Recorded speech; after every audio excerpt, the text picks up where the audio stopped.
Hi guys, नमस्ते। कैसे हो आप सब। आज हम इस वीडियो के अंदर बात करने वाले हैं HyconOS के बारे में। HyconOS का 4.5 का ऑफिशियल बिल्ड अवेलेबल हो गया है अपने Redmi Note 7 एंड इस वीडियो के अंदर हम इसका ही रॉ रिव्यू आपके साथ शेयर करने वाले हैं। HyconOS 4.5 के अंदर क्या क्या नया चीज़ देखने को मिलता है, क्या क्या फीचर्स को ऐड करके दिया गया है, सब कुछ आपको मालूम चल जाएगा। तो वीडियो को अंत तक देखना, चैनल को सब्सक्राइब करके घंटी वाला आइकन को दबा के ऑल सेलेक्ट कर देना, इंस्टाग्राम में फॉलो कर सकते हो। तो सबसे पहले चलते हैं सेटिंग्स के अंदर एंड सेटिंग्स में कुछ इस तरह से आपको देखने को मिलता है। चलते हैं अबाउट फोन के अंदर एंड यहाँ पर देख सकते हो HyconOS का नया लोगो आपको कुछ इस तरह से देखने को मिलेगा। जो एंड्रॉइड वर्जन हमें देखने को मिलता है ऑफकोर्स एंड्रॉइड 11 है एंड Hycon का जो वर्जन है 4.5 ऑफिशियल बिल्ड है। मेंटेनर का नाम देख पाओगे Redmi Note 7 के लिए 5 अगस्त 2021 का सिक्योरिटी पैच अपडेट भी हमें यहाँ पर देखने को मिल गया है। एज वेल जो कर्नल को यूज़ किया गया है नेक्सस का EAS ओल्ड वर्जन 8 कर्नल को यूज़ किया गया है, जो काफ़ी ज़्यादा पावरफुल है। तो आप देख ही सकते हो एकदम latest security patch update and काफ़ी बढ़िया कर्नल के साथ HyconOS 4.5 अवेलेबल हुआ है। सबसे पहले दोस्तों यहाँ पर जो सोर्स कैटलॉग है मैं बताने वाला हूँ। यहाँ पर अगर आपके डिवाइस के ऊपर डिफरेंट रिफ्रेश रेट का सपोर्ट है तो दोस्तों अपने मन मुताबिक आप रिफ्रेश रेट को सेट कर सकते हो, जैसे कि 60 हर्ट्ज, 90 हर्ट्ज, 120 हर्ट्ज। तो आपको यहाँ पर प्रेफर रिफ्रेश रेट का जो मोड है उसे ऐड करके दिया गया है। ऑफकोर्स Redmi Note 7 के अंदर रिफ्रेश रेट का सपोर्ट नहीं है, तो वो जो फीचर्स है यहाँ पर मिसिंग है। नेक्स्ट यहाँ पर जो आपका क्विक सेटिंग्स मीडिया प्लेयर के लिए आपको अलग से टॉगल्स देखने को मिलता है, जहाँ पर आप जो बैकग्राउंड के अंदर आर्ट वर्क है उसे आप इनेबल कर सकते हो। जिसे ऑन करने के लिए आपको जाना होगा सेटिंग्स के अंदर, देन Hycon हब के अंदर, देन आपको जाना होगा क्विक सेटिंग्स के अंदर, देन आपको एक ऑप्शन देने को मिलेगा आर्ट वर्क मीडिया बैकग्राउंड। इस ऑप्शन को इनेबल करने के बाद जो आपका जो आर्ट वर्क है उसका जो आप ब्लर उसे आप ब्लर लेवल और जो फेड लेवल है आर्ट वर्क का उसे चाहो तो कंट्रोल कर पाओगे। सो ये जो ऑप्शन है इसे भी ऐड करके दिया गया है। एंड यहाँ पर जो क्विक सेटिंग्स के अंदर जो क्लॉक है उसे आप चाहो तो बंद कर सकते हो, डेटा यूजेस हो जाए, कलर हेडर आइकन हो जाए, इस सब को आप चेंजेस कर सकते हो। इवन जो ब्राइटनेस स्लाइडर है उसे भी आप चाहो तो HyconOS एज वेल जो एंड्रॉइड 12 है उसकी तरह कर सकते हो। एंड्रॉइड 12 की तरह करके देखते हैं। ओहो, एंड्रॉइड 12 की तरह कुछ इस तरह से हो गया है, देख सकते हो क्या है, कमेंट करके जरूर से बताना। हम यहाँ पर HyconOS को भी ट्राई कर लेते हैं, देख लेते हैं कैसा होता है। ओके, HyconOS कुछ ऐसा है, RUI एक कुछ नया हमें देखने को मिला है। RUI के अंदर कुछ ऐसा है। भाई साहब मेरे को तो HyconOS वाला ही ज़्यादा पसंद है। नेक्स्ट यहाँ पर जो आपका पावर बटन है और जो पावर मेनू है उसके अंदर हमें यहाँ पर जो रिबूट टाइटल है और जो रिबूट टाइल है वो देखने को मिल गया है। इसके साथ आपका जो फोन है उसे आप रीसेट कर सकते हो। एंड यहाँ पर जो Hycon का बूट एनिमेशन है वो भी देख लेते हैं किस तरह से आपको देखने को मिलता है।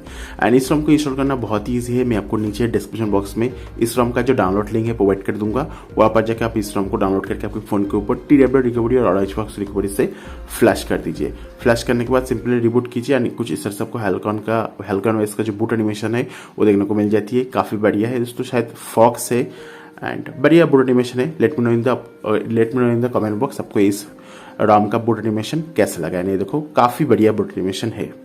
तो यहाँ पर हमें कुछ नया फॉन्ट भी देने को मिलता है। यहाँ पर थीम के अंदर फॉन्ट देने को मिल जाती है। ज़्यादा फॉन्ट नहीं है, अभी फिलहाल 4 ही फॉन्ट है, ज़्यादा फॉन्ट आपको देखने को नहीं मिलता है।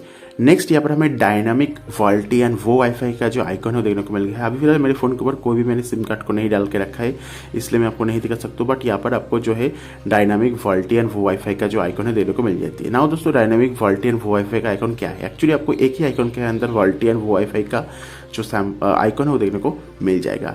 एंड जो वॉल्टी एंड वो वाईफाई का जो आइकन है दोस्तों Vivo X60 Pro से लिया गया है, जो ये काफ़ी बढ़िया बात है। एंड यहाँ पर आपको अलग अलग ब्राइटनेस स्लाइडर भी ऐड करके दिया गया है, जो कि मैं ऑलरेडी आपको दिखा चुका हूँ। नेक्स्ट यहाँ पर आपको जो क्विक सेटिंग्स का क्लॉक है उसे भी आप चाहो तो डिसेबल कर सकते हो, जो कि मैं ऑलरेडी दिखा चुका हूँ। एंड यहाँ पर जो आपका मशीन लैंग्वेज गेस्चर्स से वो आपको ऐड करके दिया गया है, जो कि मैं आपको दिखाना चाहूँगा। सो यहाँ पर आपको गेस्चर्स में जाना होगा एंड आपको यहाँ पर क्विकली ओपन कैमरा का ऑप्शन है, आप डबल प्रेस करोगे आपका जो कैमरा है ओपन हो जाएगा। उसके बाद आपको यहाँ पर गेस्चर्स नेविगेशन से सभी ऑप्शन से देखने को मिल गया है। जो गेस्चर्स बार का लेंथ है उसे भी आप चाहो तो बंद कर सकते हो। एंड एज म्यूजिक गेस्चर्स इस ऑप्शन को भी ऐड करके दिया गया है। यहाँ पर जो आपका एज के अंदर मतलब आप जो music control and on date area, okay, so आप जो म्यूजिक है उसे कंट्रोल कर सकते हो जो एज है वहाँ से, जो कि काफ़ी बढ़िया बात है। सो इसे भी ऐड करके दिया गया है। एंड पावर मेनू के अंदर एडवांस रेस्टार्ट का जो ऑप्शन है उसे हम इनेबल करते थे। उसके बाद यहाँ से आप दोस्तों डायरेक्टली रिकवरी बूटलर के अंदर जा पाओगे, जो काफ़ी बढ़िया बात है। एंड यहाँ पर आपको स्वाइप टू स्क्रीनशॉट का ऑप्शन है, आप 3 सेकंड के साथ स्क्रीनशॉट ले सकते हो।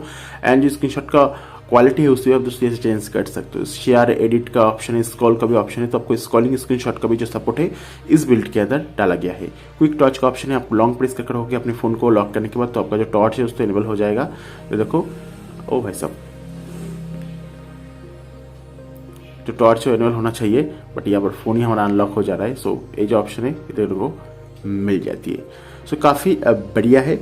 नेक्स्ट दोस्तों यहाँ पर हमें बाय डिफॉल्ट जो वॉलपेपर है कुछ इस तरह देखने को मिलता है दोस्तों। डिफॉल्ट वॉलपेपर है द HyconOS करके लिखा गया है, तो ये जो वॉलपेपर है हमें बाय डिफॉल्ट देखने को मिल जाती है। यहाँ पर जो FPS है उस पर इंप्रूव किया गया है, परफॉर्मेंस में भी हमें इंप्रूवमेंट देखने को मिल जाती है।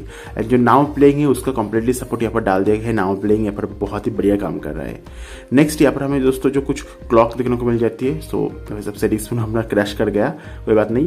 तो यहाँ पर कहाँ पर गया क्लॉक, ओके तो क्लॉक के लिए यहाँ पर देखिए, तो यहाँ पर हमें शेप ओएस का जो लॉक स्क्रीन है वो देखने को मिल जाती है। उसके साथ साथ आपको और भी बहुत सी लॉक स्क्रीन देखने को मिलता है। अभी फिलहाल मैंने एंड्रॉइड एस लगा के रखा है दोस्तों। शेप का है ये वाला जो क्लॉक स्क्रीन है, इसे नया ऐड करके दिया गया है। कुछ इस तरह से आपको ये वाला जो लॉक स्क्रीन है देखने को मिल जाती है, काफ़ी बढ़िया बात है। एंड और भी बहुत सारी क्लॉक को यहाँ पर ऐड करके दिया गया है। बाय द वे यहाँ पर जो आपका क्विक सेटिंग्स के अंदर एक्सपैंड करने के दौरान जो लैग हो रहा था उसे फिक्स करके दिया गया है। जो माइस इंप्रूवमेंट है वो भी हमें यहाँ पर देखने को मिलता है। तो इस बिल्ड के अंदर काफ़ी सारी इंप्रूवमेंट किया गया है, जो काफ़ी बढ़िया बात है। बेसिकली ये जो बिल्ड है दोस्तों एंड्रॉइड 12 के लिए रेडी किया जा रहा है। एज पर नाउ कोई भी मेजर चेंजेस आपको देखने को नहीं मिलेगा कोई भी कस्टम रोम के अंदर। सिर्फ दोस्तों जो बग है उसे फिक्स किया जा रहा है। बात कर लेते हैं अपने Redmi Note 7 के लिए क्या क्या चेंजेस है, क्या क्या ऑप्शंस को ऐड करके दिया गया है। सबसे पहले जो बिल्ड है GApps वाला बिल्ड है। आपको अलग से जो गूगल के एप्लीकेशन है उसे आपको इस बिल्ड के अंदर इंस्टॉल नहीं करना होगा। ये जो बिल्ड है आपको रोम को GApps के साथ ही आपको देखने को मिलता है।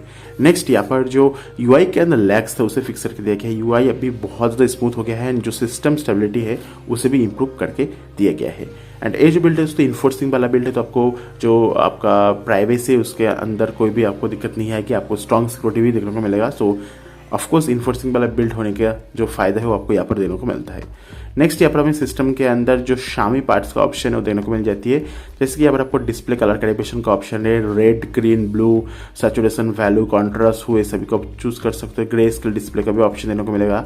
FPS ओवरले का भी ऑप्शन देने को मिल जाती है। रियल टाइम जो FPS है वो आपको यहाँ पर देखने को मिल जाती है। एंड यहाँ पर आपको एम्बलेट डिस्प्ले का भी ऑप्शन है। Wake up, pickup, hand wake up, pocket mode का भी ऑप्शन देने को मिल जाती है। एम्बलेट डिस्प्ले गेस्चर्स के अंदर ये सभी जो ऑप्शन देखने को मिलता है, काफ़ी बढ़िया बात है। एंड यहाँ पर हमें thermal profile and gaming mode भी देखने को मिलता है। यहाँ से आप दोस्तों अलग अलग एप्लीकेशंस के अंदर अलग अलग मोड को डाल सकते हो। Benchmarking, camera, dialling, gaming, YouTube, ये सभी जो मोड्स है यहाँ पर थर्मल प्रोफाइल के अंदर सपोर्ट हमें देखने को मिल जाती है।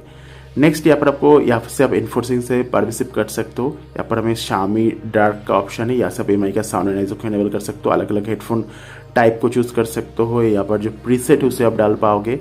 एज वेल दोस्तों आपको यहाँ पर क्लियर स्पीकर का भी ऑप्शन देखने को मिल जाती है। 30 सेकंड के लिए एक आवाज़ निकल गया अपने स्पीकर से, आपका स्पीकर पर जो भी डस्ट है वो क्लीन हो जाता है। तो क्लियर स्पीकर का जो ऑप्शन है वो भी डाला गया है। Headphone gain, microphone gain, speaker gain, ये सभी जो ऑप्शन है इसे भी डाल दिया गया है। तो शामी पार्ट्स का जो ऑप्शन है वो भी हमें इस बिल्ड के अंदर इस सॉन्ग के साथ देखने को मिल जाती है। नेक्स्ट यहाँ पर जो शामी डोस है EMI का जो साउंड एनालाइजर है उसे फिक्स करके दिया गया है। एंड यहाँ पर जो नाइट लाइट फीचर्स है उसे भी फिक्स करके दिया गया है। अभी फिलहाल जो नाइट लाइट फीचर है वो बढ़िया काम कर रहा है। आपको यहाँ से मैं ऑन करके दिखाता हूँ, तो ऑन हो गया। एंड यहाँ पर जो इंटेंसिटी है, ओहो भाई साहब अभी देखो वैसे में काम नहीं कर रहा है फिक्स, तो ओ भाई नाइट लाइट फीचर काम नहीं कर रहा है, दोस्तों एक बग है। एंड अगर बात करूँ यहाँ पर बाकी ऑप्शंस की, तो बहुत ही बड़ी बड़ी ऑप्शन है। टाइप 2 वेकअप का ऑप्शन है, ब्लर को इनेबल कर सकते हो। एंड आपको यहाँ पर थीमिंग के लिए अलग से कलर को भी आप चूज कर पाओगे। बाय द वे अगर बात करूँ यहाँ पर बैटरी बैकअप की, तो बैटरी बैकअप देख सकते हो 81% के आसपास है। लगभग 14 आवर्स तक मैंने चार्ज किया था 12 मिनट के यूजेज से। तो बैटरी बैकअप काफ़ी बढ़िया है। ज़्यादा बैटरी टॉप आपको यहाँ पर देने को नहीं मिला है। जो बैटरी ओवरले है उसे भी फिक्स करके दिया गया है। नाउ मैंने कुछ जो बेंचमार्किंग एप्लीकेशन है उसे रन किया है, जिसका मैंने स्क्रीनशॉट लिया है, जो कि मैं आपको दिखाना चाहूँगा। सबसे पहले बात कर लेते हैं यहाँ पर 3D मार्क की, तो 367 हमें देने को मिला है। एंड यहाँ पर जो FPS देने को मिला है 2.20। उसके बाद अगर बात करूँ गिगाबेंच की, 321 देने को मिल गया है सिंगल कोर के अंदर। मल्टी कोर के अंदर 1337 आया है। एंड जो कर्नल है नेक्सस कर्नल है, काफ़ी बढ़िया कर्नल है। एवरेज से ज़्यादा स्कोर हमें देखने को नहीं मिला है सिंगल कोर के अंदर, बट मल्टी कोर के अंदर एवरेज से ज़्यादा स्कोर देखने को मिल गया है।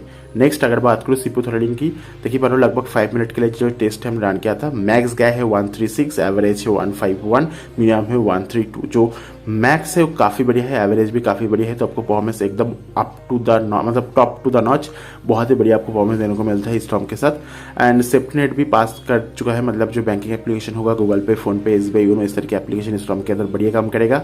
And that's pretty much it. Overall दोस्तों HyconOS 4.5 के अंदर आपको माइनर अपडेट देने को मिलता है, ज़्यादा कुछ ह्यूज चेंजेस नहीं किया गया है। एंड डेफिनेटली दोस्तों इस गूगल कैमरा गो को भी ये सपोर्ट करता है, स्टॉक गूगल कैमरा को भी सपोर्ट करता है। डेफिनेटली इस स्टॉर्म को आपको ट्राई करके देखना चाहिए। सो इस वीडियो को देखने के लिए आपका बहुत बहुत शुक्रिया। वीडियो को लाइक कीजिए, वीडियो को शेयर कीजिए, चैनल को सब्सक्राइब करके घंटे वाला आइकन को दबा के ऑल सेलेक्ट कर देना, इंस्टाग्राम में फॉलो कर सकते हो। Thank you very much, bye bye.